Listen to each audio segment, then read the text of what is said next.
CEO, wanna change your life? Come see me, yo. I'ma teach you how to build up wealth for your family, not just for yourself. I'm a bestseller, a house flipper, a businesswoman, a go-getter, a big investor, a goal builder that can teach you to get richer like millions, baby. You really about to fill your savings. You about to have multiple streams to pass your children, baby. Let me teach you to get your credit on track in the long run. You'll make it all back at Catalyst and watch it all psychology black-owned firm, but we ain't all black. Oh my God, y'all. What's up? What's up? What's up, everybody? It's your girl, Constance Carter. Can you hear me? Can you hear me? Mic check, mic check. What's happening? You don't even know how excited I am. You know why I'm excited? Because I just got my phone back. I have been literally suffering for the last 3 days. Hold on a second, y'all. I got to get my life together really quick. Give me 1 second. I got to get, I got cords and things all around here. I got to get my life together. I am excited because my phone just came in. How dependent are we on our phones? Let me ask you that. Sunday, wait, let me make sure y'all can hear me. Make sure I'm on the right screen. Okay, y'all can hear me. Sunday, let me tell y'all what happened. I'm doing content, right? I'm doing my I'm committed now to doing Black History. You know how I do the Black History stuff, so I'm committed to doing it like once a week, right? So on Sunday, I'm doing the content. I'm like motivated. I'm gonna do 10, right? I'm gonna do 10 of them, so I have some for the next 10 weeks pre-recorded. A lot going on over here. So I'm doing it, and I see my phone start to blink out. And golly, I gotta turn this on. So I see my phone start to blink out. So I'm like, I'm seeing it going away, and I'm still trying to do it. Turn this off. I'm still trying to do it. And it finally blinks out. So this is how dependent we are on our phones, right? So I try to get on iCloud so I could, at least get to my stuff on my computer. Can't get on iCloud because I don't know my password. I forgot my password. So iCloud's like, you got a 48-hour security hold on your iCloud. And we'll text you the information. So then I try to go to T-Mobile to log into T-Mobile to file a claim. Well, guess what? T-Mobile got to text me the information to get into the thing. So I can't get text. So I'm like, okay, let me just get up and go to the T-Mobile store. Well, guess what? I have a Tesla, which I hate, by the way, which I lease my vehicles, which my lease is up, which I need to turn it in. But I try to get in my Tesla and I can't get in my Tesla. Guess why? Because the Tesla app is on my phone, which don't work. So my daughter's in Texas right now. So I had to get my son to call my daughter to unlock my car so I can get in the car so I could take it down to the T-Mobile place.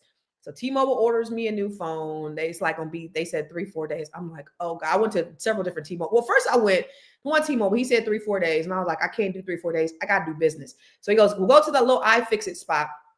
So I go over to the iFixit spot and he's like, it used to cost like $99 to fix these damn phones.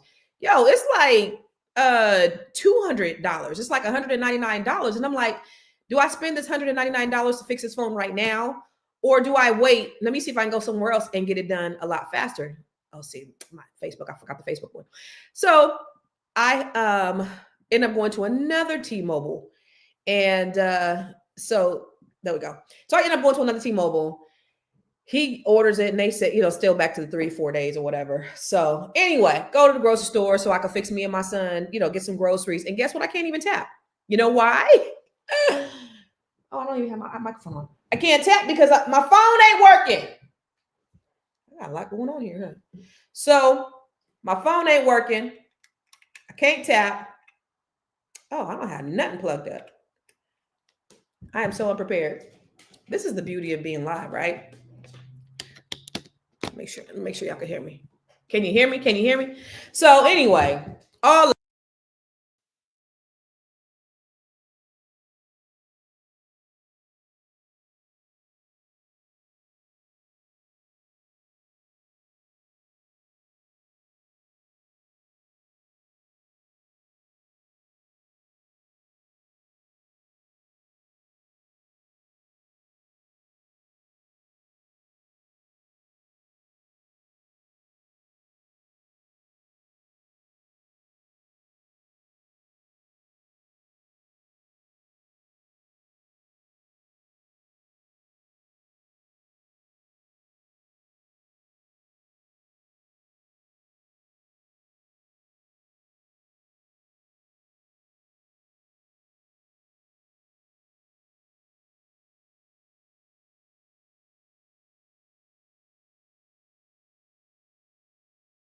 My God, I'm having a whole conversation. Sorry, y'all. I'm sorry. I know you can hear me now. I'm sorry. As soon as what I was saying was that it's really hard to use your. I want to use my laptop, but my fingers. I don't know if you guys remember that my fingers have been. Look, y'all remember? Almost cut two of my fingers off. So this tip right here, you see the tip right here? See the tip of my fingers is healing. Still got a little blood in there, but look at how it's going back. Isn't that gross? It's disgusting. So trying to type like this, I'm typing like this. And so I can't get on. Anyway, y'all, I was just saying how interdependent we are on our devices. And I got to get off my dependency of the devices. But how do you do that when everything is dependent on your devices, right? And, I try to go to the grocery store and try to tap, try to pay with my phone, and you can't. Anyway, y'all, listen. I was looking at a video the other day, and I want to show it to you. I did, because I don't have a phone, I couldn't upload it. So I'm gonna watch it. Well, wait. I forgot to do all my stuff. I just started talking about my phone. Listen, thank you, Sophia, for telling me where you're chiming in at. Everybody who's watching, please, I want you to put in the comments where you're watching me from, because I know we have people that watch from all over the world. So make sure you put in the comments where you're watching from, okay? Because I want to shout you out.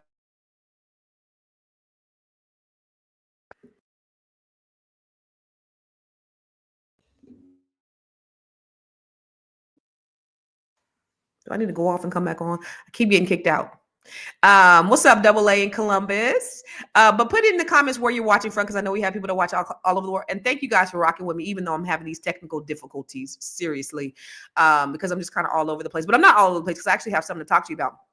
Also, remember, if you have a Black-owned business, we love to support your Black-owned business. So put in the comments, if you have a Black-owned business, please put it in the comments. And then also send your information to info@realvirtual.net, so that Sister Tiara can't even get no text message from me because I don't have no phone.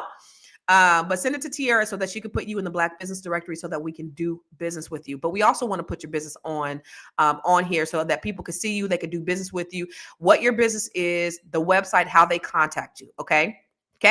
Thank you. What's up, Tawana from DC? Where's O Block? Where's that? He said, Black women have sold your soul to the beast system. You are no longer a part of the struggle. But Satan is going to collect. Great info online. Thank you. We always have weirdos on here too, by the way. I don't know if y'all seen yesterday, because I'm on like 8 different platforms, and I didn't get a chance to see it until we are. So you guys, when people comment, I don't care. Y'all, listen, I love it. I love when y'all talk shit. I love when you give me compliments. I love all the interaction, right? I love all of it. Because I'm not, some people some people who do this, they get offended when they see different comments. I don't. But yesterday I got a comment that I'd never gotten before. I do get a comment because I'm very pro-Black and I'm very conscious. I get a comment about, my blonde braids, right? It's just aesthetic. How you going to be out here talking conscious? And, a lot of hoteps. How you going to be out here talking conscious? You got blonde braids. But here's what I've never been accused of before. Bleaching my skin. So somebody named Eddie Jones or Eddie Jackson or something yesterday said, Sister Constance, you'd be cool if you didn't wear them blonde braids and bleach your skin. Now, I have never in the history of my life ever bleached my skin. I do not want to bleach my skin. I am very proud to be Black. And guess what? Black people have blonde hair too. Even though I don't have blonde hair, Black people actually come with blonde hair. That is not cosplaying as a white person. I don't know if you knew. There are actually certain islands in Africa, on the coast of Africa, where people have blonde hair. Oh my gosh. And there is no European DNA. Did you know that?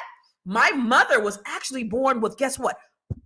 Red hair. My mom is a natural redhead for real in real life. And guess what? She's lighter than me. And so that's where I came with it. So to be accused of bleaching my skin is crazy. Like, I'm the most pro-Black person you know. However, these lights do make me look a little bit lighter than I am in person, because I'm not really that light, as light as I am, but I am, I'm pretty fair. So I thought that was cute and that was funny. So, brother, ain't nobody bleaching their skin, and I'm not going to change my braids because you want me to change my braids. In fact, I think I might make them even more platinum blonde, just for you, brother. So I just think that I thought that was cute. And I don't give a damn about what you think about me because you don't know me personally, right? And what you eat don't make me shit. So it doesn't affect me one way or the other. But I enjoy reading the comments because I just laugh. I think they're great. Y'all don't know me.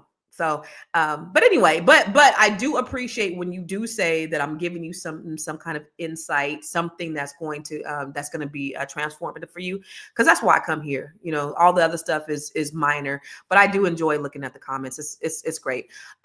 So anyway, You Childish, I Want a Blonde is my new song. Okay. How you gonna be talking conscious when you got blonde braids? Right. See, here we go. I got blonde braids. Can't be conscious. ESO, I can't be conscious. See, I don't know. I'm 60 and heard of O Block. O Block is like that a prison block? I don't know. Somebody said, can I use your pics for my TikTok? That's weird. Why are women like cosplaying as other cultures? That's the funny thing. So I'm not going to go into the whole history of people actually being born with blonde hair. I wasn't born with blonde hair, but if I would have colored my hair red, would that have been cool? Or auburn, or maybe even a darker black? That would have. So there are no black people who have blonde hair. Like, come on, educate yourself, ESO. Come on. Transracial. I'm transracial. Okay. All right. Anyway, like I said, I love for you guys. I love y'all's comments, and just, keep them coming. Also, make sure you share and make sure that you text Constance to 87948. I have some new trainings coming up. The other day we did a training. We did a really great training. We had a really great turnout for folks who wanted to learn about investing using Robinhood. And so my goal is to always make sure that you have the tools that you need when you're trying to do certain things. ESO, if you don't know anything about me and who I am, I'm Constance Carter. I am very, very Black, and I am unashamed and unapologetically Black, unapologetically pro-Black. I love Black people. I am not anti anything else, and I love being Black. And so my mission in life is to help Black people to be able to close the wealth gap. And so the things that I do, the education that I have, the education that I do daily is to help us, right? Anybody could take my training that I have, like inside the Grow Your Money Club. Anybody could take that. However, like I have the Net 7 Collective, that's for Black women. So I have things that are specifically race specific, and race and gender specific. The Net 7 Collective is for Black women. And if you know anybody, if you are a Black woman or you know a Black woman, have them go to net7bbs.com so that we can schedule some type of meeting so I can see if they would be a good fit to be a part of the cohort. Okay. So net7bbs.com. All right. But in case you don't know about me, I built the largest Black-owned real estate firm in California. Catalyst Real Estate Professionals. We're licensed in DC, Maryland, Virginia, and California. And we have a team of agents, especially all over California. We're just moving into the DC, Maryland, and Virginia market. But my daughter is out there killing the game in the DMV, which I'm super proud of. But we just love to help people. Real estate being the number one way that you can build wealth. That is the thing that, I've been doing for the last 25 years, just helping folks set up their wealth portfolios. And so that's what I'm extremely proud of. But right now I'm doing a lot of coaching and training because that's where my true passion is. So having the Grow Your Money Club, where I'm helping people go from, being an employee to an investor, that's my heart. That's my passion right now. So I have the Grow Your Money Club right now. If you wanted the Grow Your Money Club, there's over 30 trainings in there. And for people who sign up now, you get the first 7 days for free. So if you go to growyourmoney.club, this is where I have trainings. In fact, let me just show you a quick video so that you can see exactly what the Grow Your Money Club is, so that if you want to partake and participate, you could do that right now and have 7-day free trial. Have you joined the Grow Your Money Club yet? If not, why not? The Grow Your Money Club is a comprehensive program designed to take you through the complete wealth building journey. We don't just offer random courses, we guide you along a clear path, starting with fixing your credit and becoming a certified credit expert, to building your business, increasing your cash flow, diversifying your portfolio, and ultimately letting your money work for you. With over 30 trainings designed to increase your net worth, you get to either purchase the trainings individually or go through the 12-month roadmap. Here are just a few of the courses. From campus to cash flows, this is teaching your children to become real estate investors. The Wealth Map training shows you how to eliminate your debt increase your credit, and diversify your revenue streams. You can learn to write your book using ChatGPT, learn how to build your online community. What about 8 ways to make money using AI? Oh, and here's 7 online revenue streams to fund your $1 million dream. How about learning how to purchase tax deeds or land banks? What about getting started in government contracting? If you're a rookie, the Real Estate for Rookies training has everything you need. The Business Blueprint training will help you build your business foundation, get business credit, get business funding, and learn how to pay yourself so that you can scale your business to the next level. Or perhaps you want to create jaw-dropping video content using CapCut, Midjourney, and ChatGPT. There are so many trainings and master classes within the Grow Your Money Club, and I also drop 1 new training per month. You do not want to miss out on this opportunity to invest in yourself, because guess what? You are your biggest commodity. You are your biggest investment. Join the Grow Your Money Club today.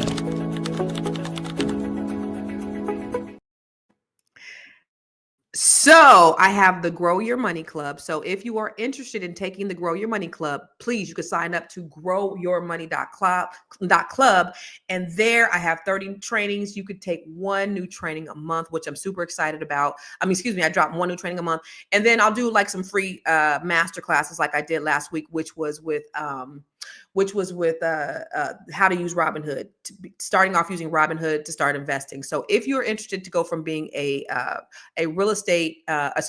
employee to an investor, the Grow Your Money Club is just for you. Now, I want to highlight this comment from Miss Sarita. She said, "Thank you for all you do. I wanted to share my Black business called BZ Bling, where I specialize in bedazzling anything.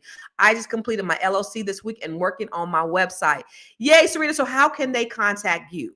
How can they contact you? So if you are looking to get something bedazzled, please contact Sarita. And then Sarita, don't forget to send your information to info@realvirtual.net so that we can put you in the Black Business Directory. All right? All right, bet.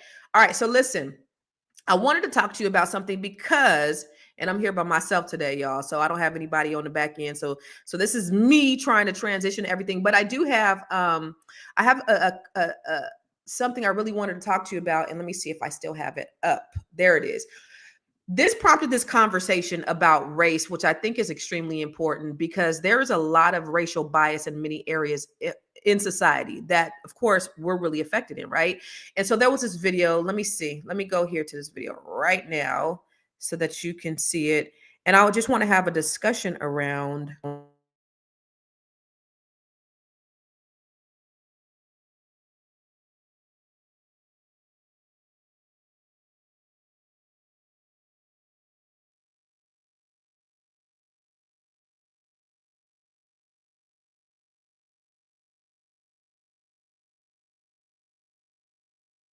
All right, so hopefully y'all can see it. I actually posted this in the group that we have on Facebook called Woke, and it addresses, this whole idea of race and racism, and with DEI being, being gone, which we didn't really benefit from DEI anyway. The biggest thing I think, though, is the reporting, the racial reporting that's required with job hiring when they're trying to improve the diversity initiatives with these companies, or when you have federal mandates. And now, if they're no longer required to report them, then there can be this will pose a problem, especially for us. But look at this. Check this out here. Young white men and a pair of young Black men. And for each pair, I randomly assigned one individual in the pair a criminal record. What this means is none of the young men in the study who were posing as job applicants actually had criminal records in real life.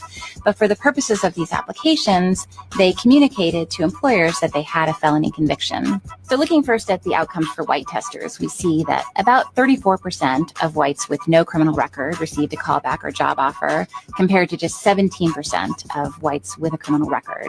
So we see that criminal record reduces employment opportunities by about 50%.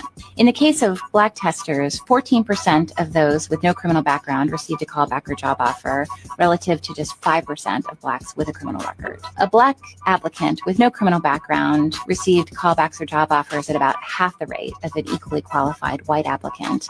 But the most surprising finding was really related to Blacks with no criminal background relative to whites with a felony conviction. We find that a white applicant with a felony conviction fared just as well, if not better, relative to a Black applicant with a clean record. This suggests that being Black in America today is essentially like having a felony conviction in terms of one's chances of finding employment. I hired a pair of young white men and a pair of young Black men. So did you guys hear that?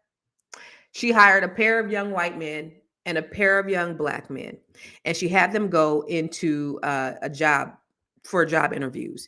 And essentially what ended up happening is the Black men who had no criminal records fared way less than the white men who had criminal records.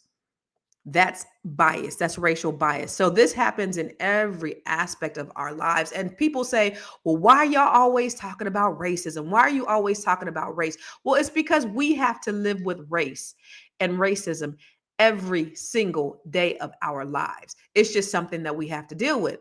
And other people don't have to think about race. You know why? Because it doesn't affect them in the way that affects us. Listen, Black people are way more likely to not get jobs, to be criminalized with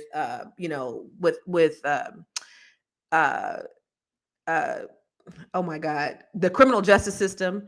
I mean, this affects our money. It affects our careers. It affects our future. I mean, racial bias affects every aspect of our lives when you're Black.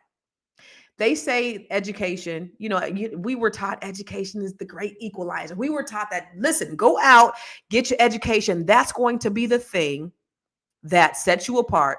Nobody could take your education away from you, right? But the playing field is really not equal. Look at this statistic right here. There's a statistic that shows, where's the statistic on education? Here's a statistic that shows that Black students are 3 times more likely to be suspended than their white counterparts for the same infractions. Meanwhile, Black and Hispanic students are less likely to be placed in gifted programs, even when they have the same test scores as white students. Now, listen to this. You probably didn't know your girl's pretty smart, right? So when I was in elementary school, I tested extremely high. I tested the highest in the entire school in my elementary school, the highest. So they called my parents, was like, your daughter tested higher than anyone else. But guess what? They still didn't put me in the gifted program, even though I tested higher than anybody in my school in the CTBS test, the testing.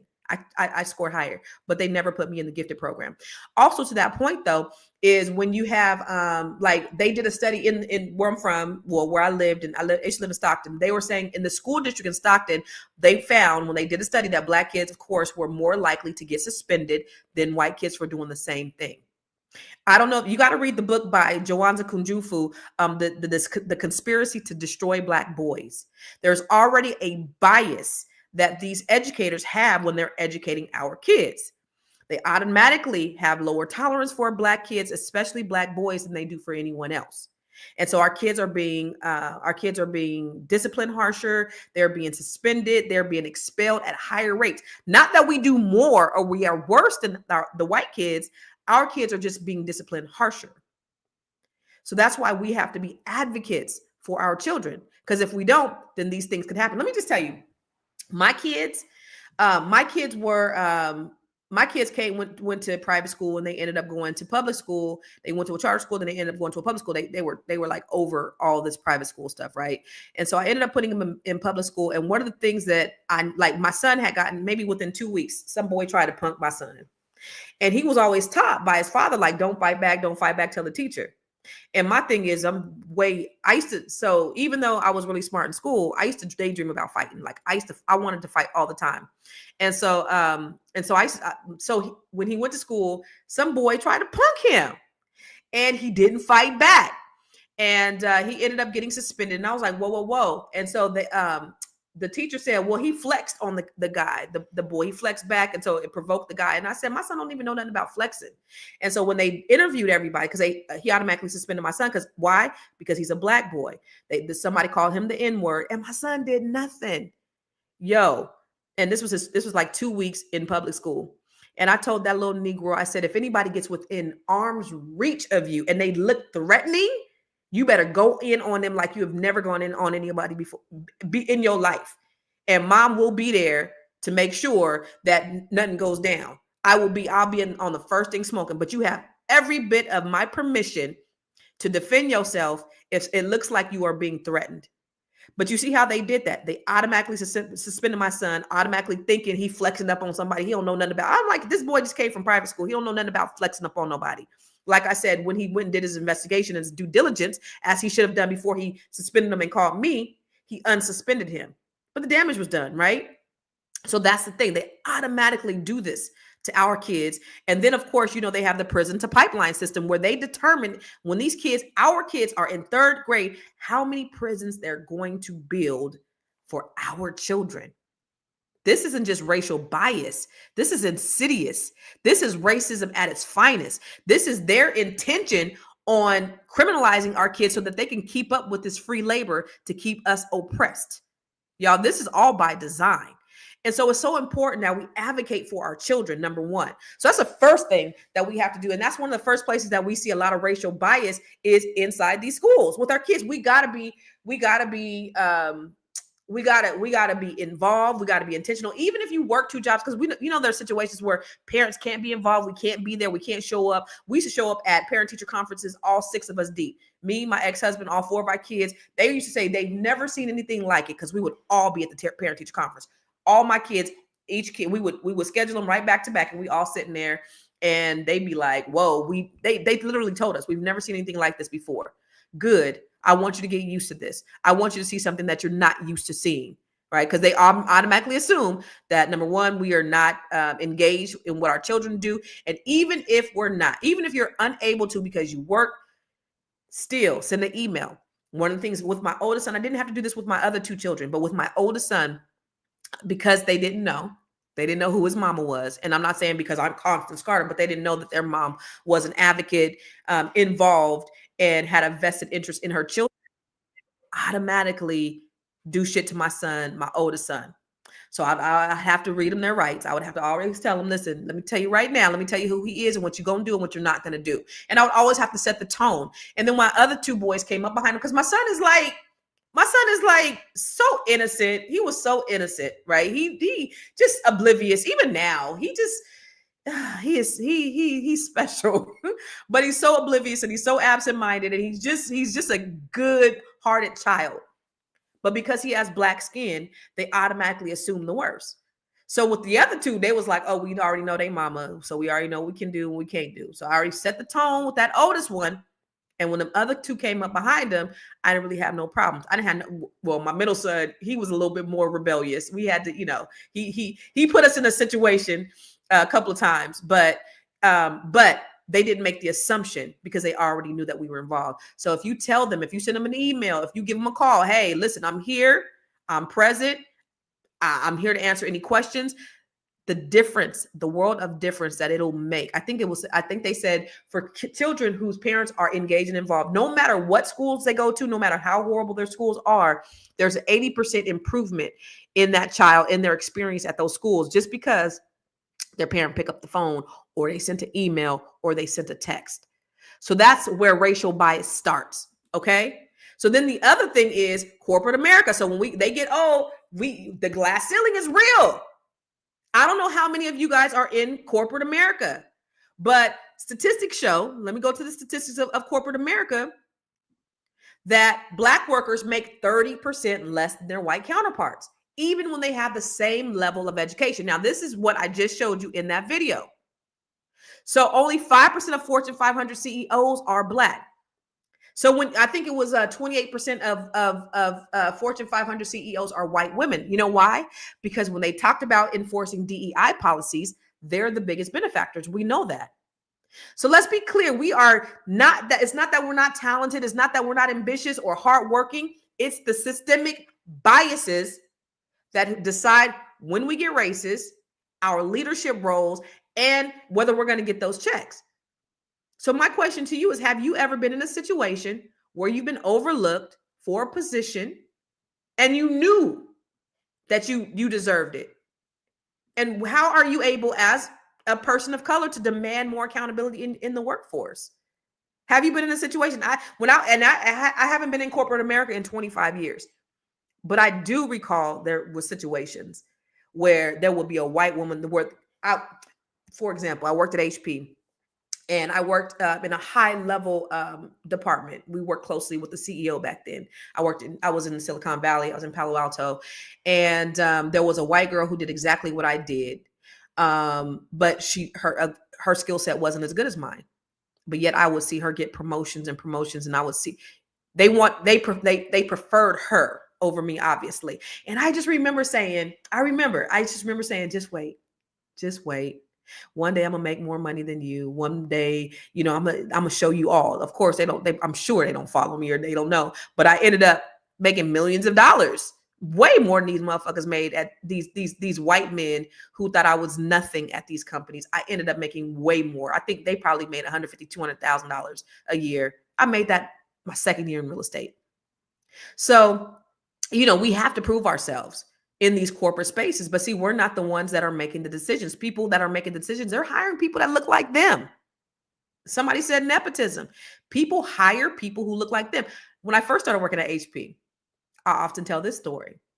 I worked there. The first time I worked there, I was working as a security guard, or was that the second time? I worked at HP in different facets. I worked as a student, I worked as a security guard, and then I worked in the assembly line as a contractor. I don't know. I'm not sure which. No, I think the security was first.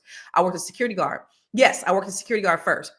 And there was a gentleman there, blonde hair, blue eyes. He was the security. He was at the desk, and he would let people in. They'd show their badges. He let them in.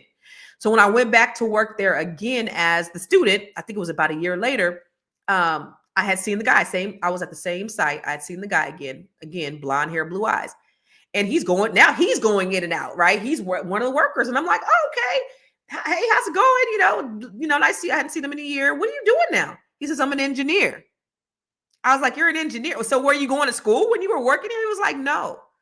They just came in one day and asked me if I wanted to be an engineer. And they trained me. So I'm an engineer.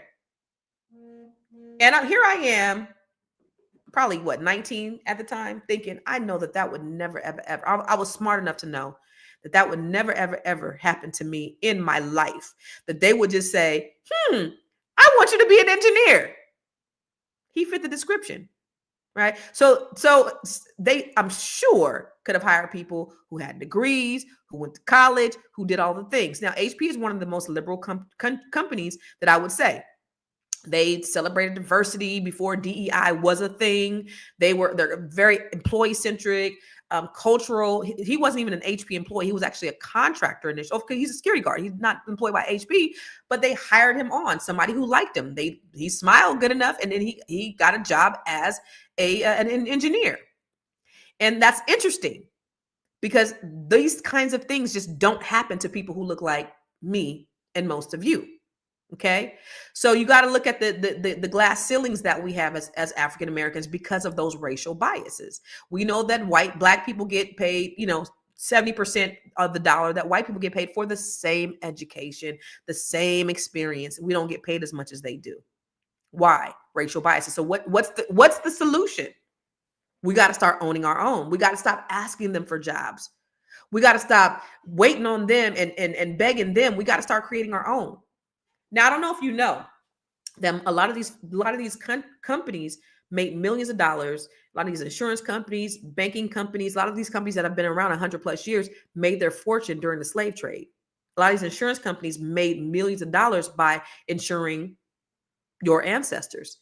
So a lot of these companies were built and were funded because due to you Black people.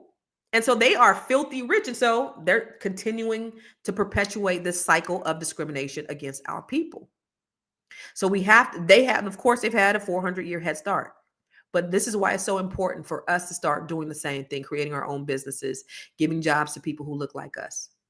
But let's look at the medical field too, right? Because there's biases, there's huge biases. And I just saw, I should have did that video too. I just saw a video where they said Black people live longer in areas where the doctors are Black. Did you know that? Why? Because these doctors, these medical professionals are not taking care of us in the way that they're taking care of our white counterparts. Black women are 3 times more likely to die from childbirth related complications than white women. Meanwhile, studies show that Black patients are less likely to be prescribed pain medication because doctors underestimate our pain. They believe that we have a pain tolerance that's higher than everybody else's. They were actually taught that in medical school, that our pain tolerance is much higher than our white counterparts. And I think it was R.F. Kennedy who they made him. I think he's over the health, whatever, and he was saying that Black people, our body chemistry is different than white, so therefore we have to be treated differently, which is not which is a fact, which is not false.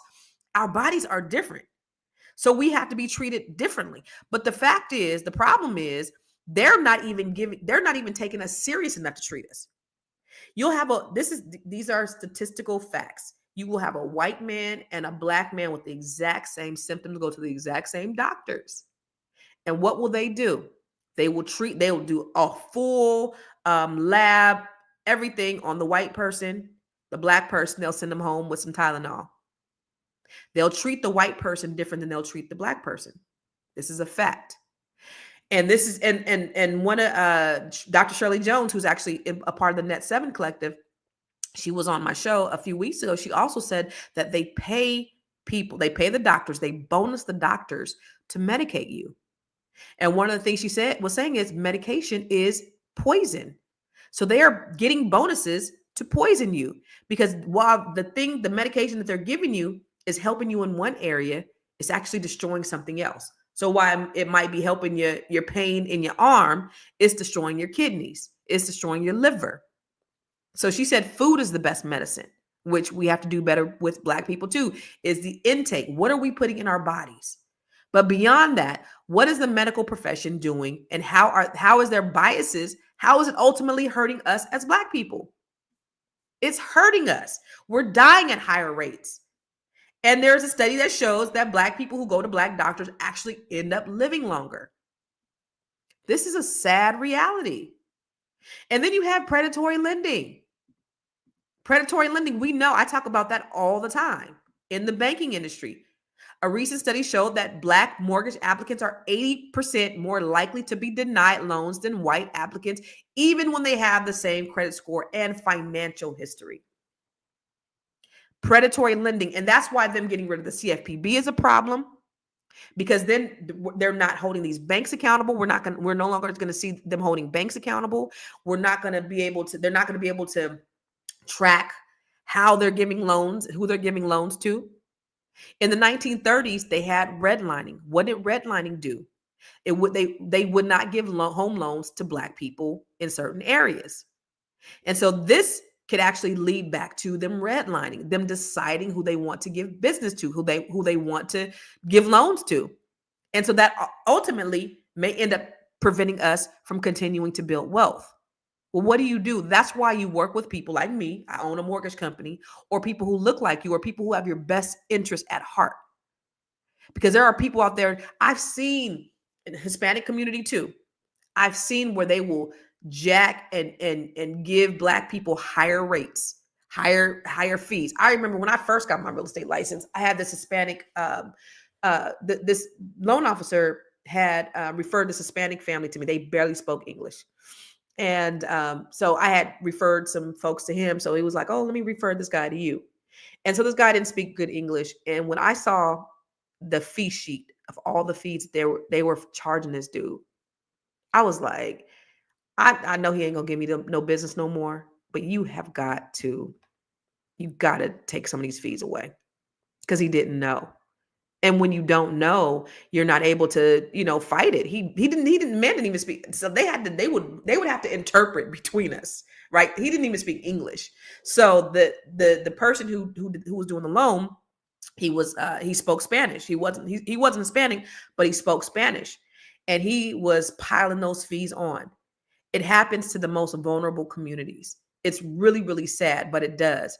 And so now you have these schools these banks that are no longer going to be regulated. The CFPB, they were not even taking money from the federal government. They were just a thorn in the banking industry side, because they were getting fined. They were able to fine these banks billions of dollars because they were doing predatory lending, specifically 80% more to us than anybody else. And now with that being gone, It's not going to be regulated. And then you look at law enforcement. We already know Black people are more than 5 times as likely to be incarcerated as white people. And once arrested, they're more likely to receive longer sentences for the same crime. Now, this picture is absolutely disgusts me. It absolutely disgusts me that they pulled over this family. Families are criminalized. Children in the car. They ended up winning a big lawsuit. I've seen videos where they have manhandled grandmas. We aren't even considered humans. And then you put us in the criminal justice system. I just seen a post, I think a few days ago, where there was 2 gentlemen, a white, and this is, of course, we know this is common, right? We had a white guy and a Black guy, exactly the same criminal record history. Exactly the same judge. So you can't say, oh, this, the judge was different. It was exactly the same judge, exactly the same criminal history. And I think, the Black guy had gotten like life in prison and the white guy had gotten like a slap on the wrist for the exact same crimes. What do you do? I'm at a loss. And 80%, y'all, I don't know if you know, 80% of the exonerations, the prison exonerations, are of Black people who were wrongly convicted of committing these crimes. So when you have the argument that, well, Black people are committing all the crimes, no, we're getting convicted more. And of course, we're getting falsely convicted more. It's not that we commit more crimes. We just go to jail more, longer, at a higher rate. When you had, of course, marijuana crimes, right? Or excuse me, drug crimes, crack cocaine got you life in prison. Cocaine, which was white people, got you a couple of years. So it's all of those things, that those biases that really impact our lives every day. And they try to say, and then they try to, these fragile white men, because we've gotten a little bit of advancement. Now this is reverse discrimination. It has nothing to do with reverse discrimination. When other people have gotten a little bit of equity, when we've gotten a little bit of advancement, right? Because you remember, after the emancipation, and I'm always going to talk about, give you a historical perspective. After the emancipation, we had all these thriving towns all over the country. We had land. We had we were building wealth, not just in Tulsa. I know everybody knows about Tulsa. Everybody knows about Black Wall Street. Everybody talks about Black Wall Street. Everybody talks about Black Wall Street. But I'm talking about in areas all throughout the country where Black people were thriving and building wealth. And every time we took 2 steps forward, they pushed us 10 steps backwards. And then they call us savages. And then they tell us that we are the criminal. And then they criminalize us. And then they take us out. They take our men out the home. And you have the welfare system. And you have all of these things that have just been criminally try to there to oppress us. And so what my goal in talking about these things, as I talk about them, I just want you to wake up and see. I really want you to understand the system. We do really well when we say, the white man has his foot on our neck and he's keeping us down and he's doing all of these things and he's stopping us from, but we have more opportunity here than they have in other countries still. We can still insulate ourselves. Yes, we've been stopped in the past, but I really don't believe that they have the power that they had to be able to stop us in the way that they did before. They had bigger guns. We weren't armed. It was more of them than it was of us. And that's why they have the whole push to bring more white immigrants, to deport the Black and brown ones, because the fear of the browning of America, the fear of becoming this major underclass or minority that these white people fear. They fear our growth. That's the reason why you have Planned Parenthood that's put in our neighborhoods so that they can research eugenics. Eugenics was to destroy Black people, to stop our birth rates. It's the reason why they do all these things. Gangbangers, they are the biggest ally of a white supremacist. Drug dealers, they are the biggest ally of white supremacists. You don't even realize how much you're helping the white supremacist agenda when you entertain and you engage in these things. But that's why we got to be conscious. And so all the light skin, dark skin, blonde hair, and all that shit is irrelevant at this point. What we really need to do is we really need to be conscious and cognizant of the powers that be. We know we're not the ones putting the drugs in the community. We already know. I taught y'all that the CIA did this. Gary Webb exposed this in 1994 in the San Jose Mercury News when he exposed that the CIA was putting crack cocaine in the Black communities. This was by design. So now, we've adopted it. Millions of us were murdered and families destroyed and our neighborhoods. And in 1955, J. Edgar Hoover said the biggest threat to America was Negro unity. So they had to stop the rise of the Black Messiah, all by design, every time we try to get ahead. But now they don't have to do it because we're doing it. But Black people, we just really have to get conscious about the efforts of what they're doing to try to destroy us. And we got to wake up. That's why I always say stay woke. Donald Trump has used our word. He bastardized our word. They made it to some white liberal agenda about LGBT and all that bullshit that it has nothing to do with it. It's really about Black people staying aware of what they're doing. And they've taken it and they try to make it into something else. Look at what Donald Trump did. Organization. Can you give us a chance? Your organization You are attacking our news organization. Can you give us a chance? Woke is bullshit. I don't know if you've been watching, but we got rid of woke over the last 2 weeks. Woke is gonzo. So we took over the Kennedy Center. We didn't like what they were showing and various other things. We're going to make sure that it's good and it's not going to be woke. There's no more woke in this country.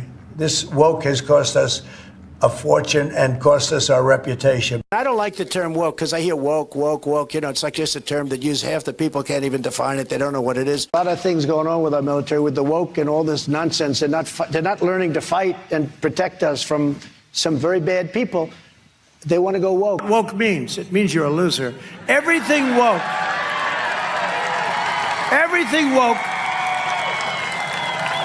It's true. Everything woke turns to shit.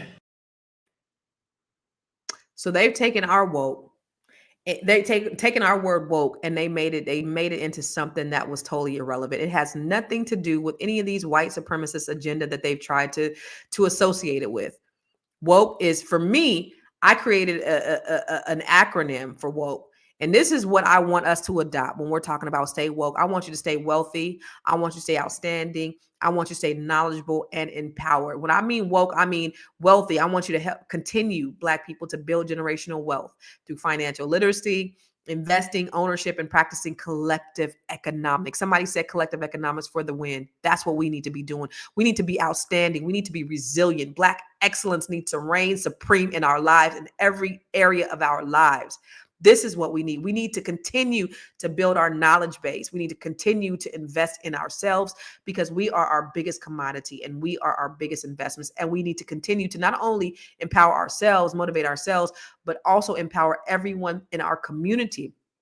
So if each one teach one, there's an African proverb that says, if you want to go fast, go alone. But if you want to go far, go together. So in order for us to break this financial wealth gap and this oppressive nature that is of the United States, we're going to have to do it together. You're going to have to teach your children and your children's children. You're going to have to teach your neighbors. You're going to have to teach everyone that. This is the reason why I did real estate much different. I did real estate much different than everybody else around me because everybody else around me was just about sales. Call 100 people, make 10 appointments, close 2 deals. That's what we're taught in real estate. We're taught that in sales. It's all about sales, all about the sales, all about the numbers. No, for me, it was not just about transaction. It was about transformation. I want to help you, your auntie, your cousin, your mom and them, your grandparents. I want to help you this way, right? So I'm not just it's not about the numbers. And so that's what my company, Catalyst Real Estate Professionals, has always been about, is being transformational and not transactional. It's about helping the community one by one. Okay, so we're going to help you develop your wealth plan. What does that look like? It's not just about buying that first house, but let's create this entire wealth portfolio so that you can use this house as leverage to buy the next house and use that house as leverage. There is a strategy. So you put that strategy in place, you put them on a plan so that they can build true generational wealth, so that they can go from being consumers to being investors so that they not can be the renters, but they could be the landlords. There's not any issues out here with rent, with getting tenants. I own real estate property is never an issue, never a problem in getting tenants to fill these properties. But what is a problem is getting us, people like us, to be the landlords. So we have to get into those positions. Okay. So that's important. Building wealth, diversifying our portfolios. That's why I have the Grow Your Money Club, teaching you all those ways to diversify your portfolio. How do I take my money and use it as leverage to invest in other things? I own a marijuana dispensary. That's where some of my investment goes. That money that I get from there, I put it into a vehicle that generates compound interest for my kids. That's in a trust. I teach you these principles. How do I do that for my family? It's not hard, but it's possible. You just have to have the right guidance. So these are things that other people have been doing for years. These are secrets that other people have been doing for years. I want the same things for you. These small strategies. I'm actually gonna do an Acorns training the 5th of next month. So I'll be having you guys, it'll be a free training, $97 training. I'll do it for free, and then it'll be a part of the Grow Your Money Club. So only people who sign up, only people who are there in attendance will actually get the training for free. Then after that, you got to go to the Grow Your Money Club and, get access to all of our trainings, over 30 trainings. And I'm dropping one new training every month. And so that's what I'll do for you, for my community, for the people who continue to, support me and watch me every day. You'll get one new free training every month. And then if you want to get access to all the other trainings, you got to go inside the Grow Your Money Club, where I have tons and tons of training that really will help enhance your life. Let me just show you really quick the video again. Have you joined the Grow Your Money Club yet? If not, why not? The Grow Your Money Club is a comprehensive program designed to take you through the complete wealth building journey.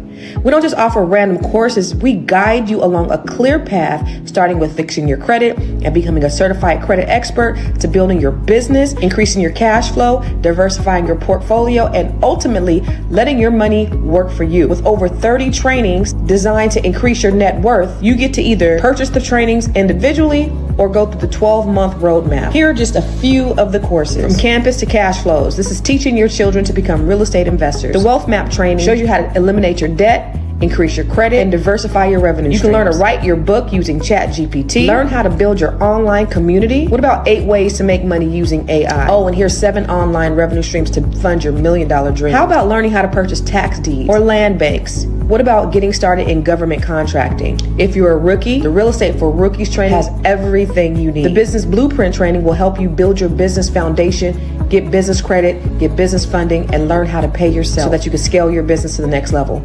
Or perhaps you want to create jaw-dropping video content using CapCut, Midjourney, and ChatGPT. There are so many trainings and master classes within the Grow Your Money Club, and I also drop one new training per month. You do not want to miss out on this opportunity to invest in yourself, because guess what? You are your biggest commodity. You are your biggest investment. Join the Grow Your Money Club today. These things right here, this right here, these are some things that I do. This is my give back to you. None of this stuff makes me rich. I do well with my investments, and I do well with real estate. All of this is me teaching you everything that I know, right? So if I own a marijuana dispensary, I'm teaching you how to save your money so that you can invest in other things. I'm teaching you how to diversify your portfolio. I'm teaching you real estate for rookies. Some of you don't know how to invest in real estate. I have the B1 real estate mastery training along with the Black Business School and Dr. Boyce Watkins, where we show you how to become real estate developers, not just investors. We're getting into the development space. Right. So not just single family, multifamily, but communities. How many of you want to build entire communities? Yeah, that's what we do inside the B1 Real Estate Mastery Training. So this is a year-long program. If you're interested in being a part of this, join us. This is a 12-month cohort, and we're out here. We are really building generational wealth, and I'm teaching them all the principles of how to create their businesses, do 1031 exchanges, create joint venture partnerships, create their entities, because I'm teaching people how to build sustainable businesses and not businesses. Like my mentor, Dr. George Fraser, says, I'm teaching you how to create businesses and not businesses. Like as Black people, we got to always be at the top of our game every single time, no matter what. You cannot half step. Excellent is only good. Good is only average. Average is absolutely mediocre. So we have to be excellent in everything we do. And it's okay. Somebody said that sounds exhausting, but it's okay because we exude excellence. So we just got to make sure that the excellence is exuding out of us. And we're not just putting out no bullshit, but we're putting out true, valuable businesses, right? We're giving value to people. And so that's my goal, is to teach you how to create valuable and sustainable businesses. Not all that other silly ass shit, but really what's going to help enhance your life and what's going to help create close the wealth gap. And oh, by the way, I have a TED Talk. I don't know if you guys know anything about TED Talks or if you've seen my TED Talk, but I did a TED Talk. It's called Google That Shit. And I did it back in 2020 when it was COVID. And somebody was like, ain't nobody in the audience. Didn't nobody clap? It was like 5 people there. But it was a great TED Talk. And I talk about solutions and ways that we can close the wealth gap. It got like 440,000 views or something like that. It was a great TED Talk. It's one of the best that I've seen. But I'm saying this to you to tell you that I'm passionate about that thing. Like this is my life. This is what I do. This is my give back to Black people. And that's what my whole life is about, is figuring out ways that I can help close the gap so that we can increase our wealth, because we deserve it. Wealth is your birthright. I don't give a damn what nobody say. They try to put you in poverty. They try to take away things from you. They try to make you feel like you're worthless. When I was 4, I thought that, and I talk about that in my TED Talk, but my mom bought me a Baby Alive doll. And because it was black and not white, I thought it was ugly and it was worthless and it was not valuable. And I didn't learn until I was 7 in Sunday school, when my auntie Rosemary Jenkins said that I am equally as important as anybody, even the president of the United States. And that's the reason. That was a thing in my mind that changed my mind, to know that I'm valuable. And there's nothing that no one else can do or say. That's the reason why I don't care about the comments or whatever, negative comments. And I appreciate good feedback. I appreciate constructive feedback, but I don't trip off the negativity. But because I know where my true value is, and I know what I have. Like, I know what I got. So I'm good with me. But I just want to help you be good with you. And when you can walk in the confidence of knowing, and I'm very intentional about helping people who look like me, doesn't mean I'm anti anything else. I ain't anti-white. I'm not anti-Asian, Hispanic, or anything else. But I want to be like Jewish people who say, listen, we want to do business with our community first. We want to help build our community. There is nothing wrong with looking out for your people first. And that's where I'm at. I'm B1. I am Black first. And I'm going to help people that look like me first. Now, everybody else can join the train if they want to. You guys, everybody can join the Grow Your Money Club. But my goal and my intent is to help people who look like me.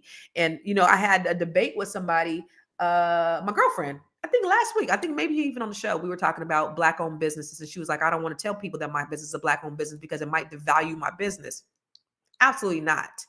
I will tout it from the mountaintops that I have a Black-owned business, and I am Black and I'm proud, whether it's in fashion or not. The only time they wanted to work with Black-owned businesses is after George Floyd, but I'm still Black. And guess what? Black people, they buy too. We have $2 trillion in spending power. If we were a nation, we would be the 8th largest nation.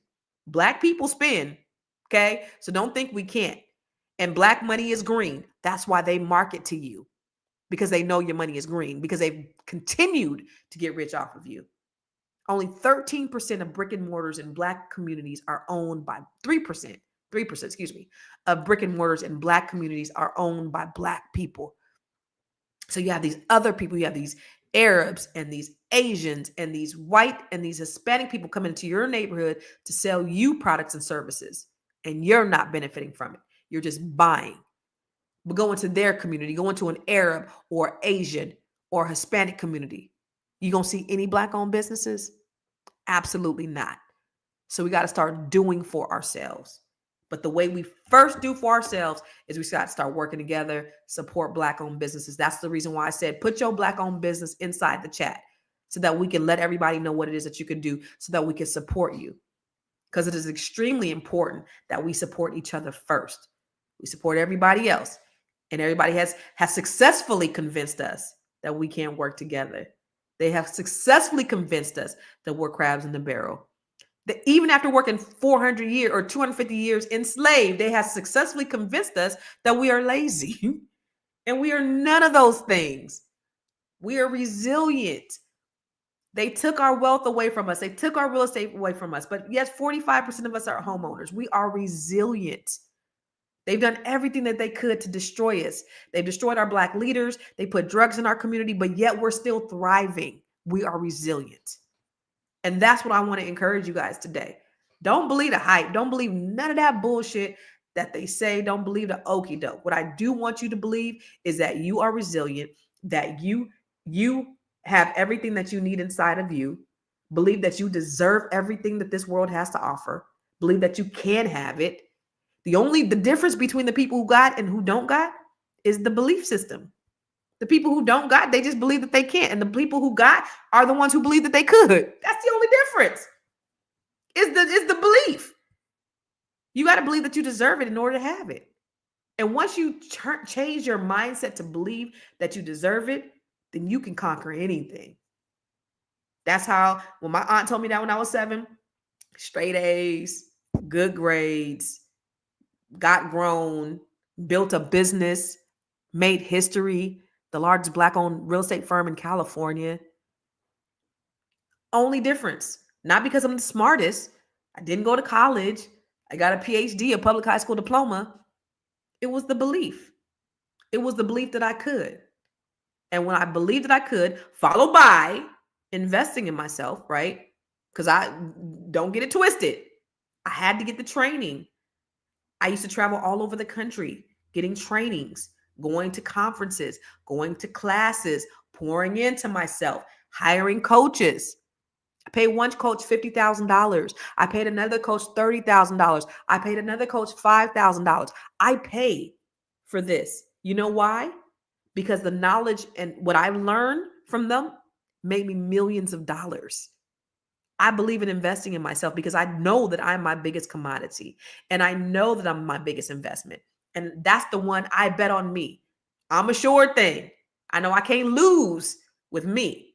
And so that's the reason why I'm willing to do it. That's the reason why I was able to make history and build the largest Black-owned real estate firm in California and buy these properties and be an investor in a real estate. I mean, in a cannabis investor in dispensary, write books. Your girl never thought about being an author. Somebody told me I should write a book and I did. That's the only reason why I wrote my first book. Now I'm teaching Black women to write their own books, tell their stories, share their stories in an anthology that we just came out with. You understand? Not that I'm different from y'all. I just believed that I could. It's the only difference. I'm not the smartest tool in the shed, but I invest in myself and I have enough faith in myself that I can make some shit shake. Pretty much. That's all it is. It's just a belief. So anyway, that's all I got. I got another podcast coming up in about an hour. So you guys make sure you listen to Fly Nubian Money. I think I might be hosting that one. I'm not sure. Every time we get on there and, we do our briefing in the back, it's, there's a whole, that show has a whole production team, right? So we do our production, we do our stuff in the back and they're like, Constance, did you read the thing? And I'll be like, huh? So I'm not sure if I'm the host. I may be the host. And if I'm the host, it'll be fun because I like to have fun. But know that everything I do in life, everything I do, it has to make me laugh. I have to have a good time. If I'm not having a good time, I do not want to do it. And I'm not interested in doing anything that's going to bring me down in any way. So anything that I'm involved in, you got to know that it's going to be something that is going to enhance your spirit and inspire your soul. Period. So I want to shout out Sunshine Village, Victory Village Wellness Center. We're open to the general public. However, we cater to women surviving human trafficking and domestic violence. We travel stateside teaching how to protect. Yo, that is amazing. Any other? Oh, okay. She already said that. That's her again. Somebody said, Constance, it seems like building wealth could be achieved faster when a person is partnered with someone who has a similar compatible mindset of wealth building. Ooh, marriage or partner. You know what? You might be on to something. Somebody said, I think it was a billionaire. I don't know if y'all seen that video, but this billionaire, they said, what is the most important?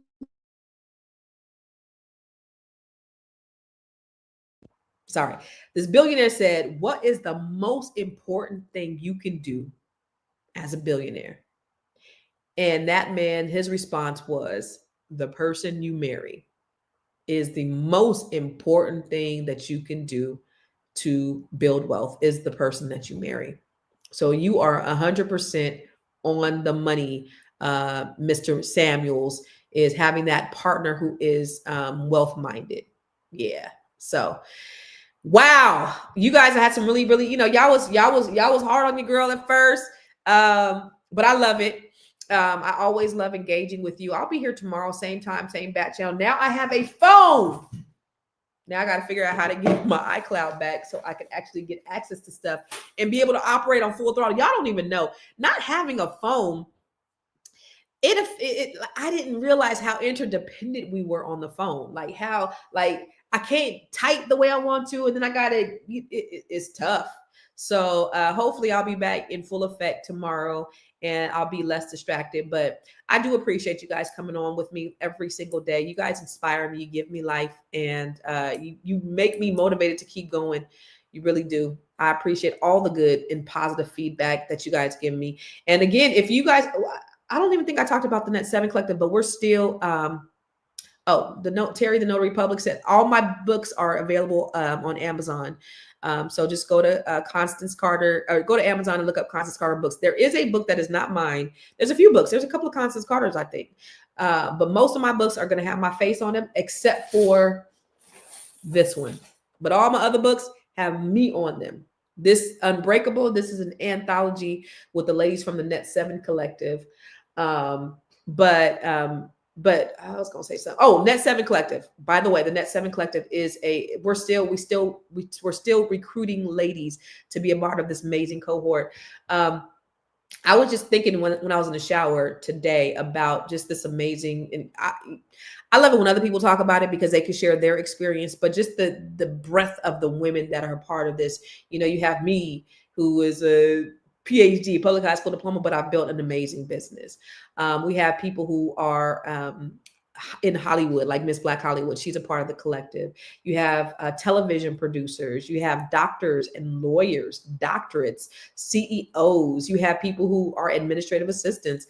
You have people who work in security. You have HR directors. Like the list runs long, and it is just such a great community. The biggest thing about the Net 7 Collective, though, is the synergy, right? So you have all of these really dynamic women, and one of the things that's really important to me as the leader of the group is making sure that the synergy is protected, the space is protected, is sacred, right? And I don't lead with who you are, what you do. It's not even until the third or fourth week that I actually allow them to introduce what they do, because I want to know who you are at your cellular level. So they don't even know. So they're interacting with each other. Nobody knows what anybody does. We have one lady in there. Oh my God. I can't wait for her to write her book. She may be watching right now. She hijacked a plane. She was a Panther, hijacked a plane, went on the lam to Cuba for 7 years, ended up finally doing prison time, was sentenced to 20 years and did 10. We just got some dope ass women. And so I couldn't wait, because I knew what she did the entire time, but I couldn't wait until that third or fourth week when I had everybody introduce what they did. And she just basically said what she did. But I said, no, I need you to tell them a little bit about your story. And everybody was, what? They were blown away. It's so dope. So we just have this eclectic group of Black women. The biggest thing about this group, though, you guys, is the caring, that not only do they want some greatness for themselves, they want to retire, like I'm helping them build multiple revenue streams, but they want it for each other. So they give each other advice. They help each other build. It's like that. We are collective economics in action. That's what I built with the Net 7 Collective. And that's the thing that I'm most proud of, is that we are collective economics in action. So I don't this ain't shit here that I just talk about. I ain't just talking about all the shit that in theory that you could do. This is shit that I do every single day of my life. That's what I do with the Net 7 Collective. So anyway, I appreciate you guys. And listen, let me just tell you, the thing about it is, I know we covered a lot today. We talked about how racial biases creeps into our schools. We talked about how it creeps into our jobs and hospitals and banks and the criminal justice system. It's horrible.